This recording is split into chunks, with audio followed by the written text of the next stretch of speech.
Militants et sympathisants du Parti Les Démocrates, ces jeunes manifestent leur colère face à ce qu'ils appellent l'injustice du pouvoir en place. La paix se construit à deux, rappelle-t-il. Nous sommes là aujourd'hui pas pour la violence, juste une doléance à l'endroit de notre chef d'État. Il est le chef d'État du Bénin tout entier. C'est notre chef d'État. Et ils ont l'habitude de parler de la paix. La terre ne doit pas être prônée dans un seul sens. Donc nous venons les exhorter. C'est une doléance après tout.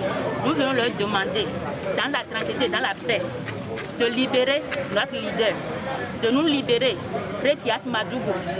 Si jadis, il y a de cela 3 ou 2 mois, elle n'était pas terroriste, nous ne savons pas d'où est-ce qu'ils sortent avec cette notion de terrorisme, d'association de malfaiteurs. Et le peuple béninois, en la matière, ne va pas se laisser faire. S'ils veulent vraiment la paix, que Rekiat Madougou soit libéré d'ici ce soir. À quelques mètres du lieu de la manifestation, la Criette. C'est ici que Dame Rekia Madougou est écoutée par le procureur.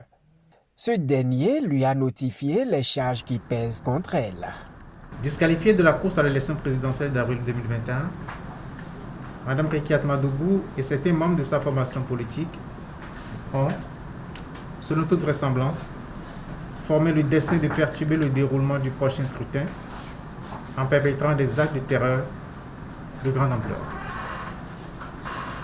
Ainsi, le 24 février 2021 vers 22h30, Georges Saka, qui se trouve être l'un des plus proches collaborateurs de Mme Rekiat Madougou à Parakou, est entré en contact avec le colonel Ibrahim Mamadou Touré pour, dit-il, lui confier une mission importante et très sensible.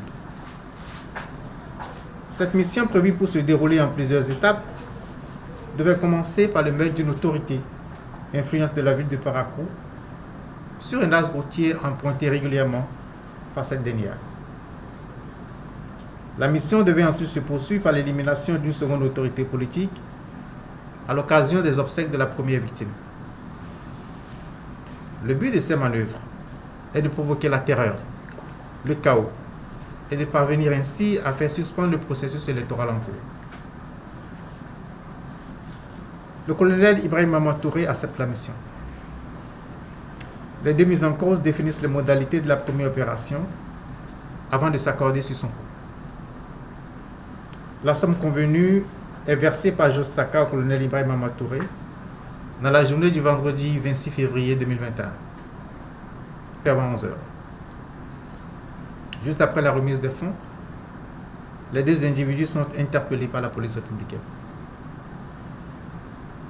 De l'aveu du colonel Mamadou Touré chargé de l'exécution de la mission, il ressort que cette somme a été envoyée par Mme Rekiat Madougou.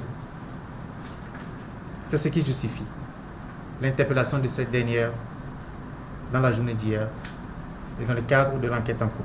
Rekia Madougou, candidate du parti de l'opposition Les Démocrates, parti de l'ancien président Boni Yayi, est reconduite à la brigade économique et financière pour les compléments d'enquête. De sources concordantes, son domicile sera aussi perquisitionné.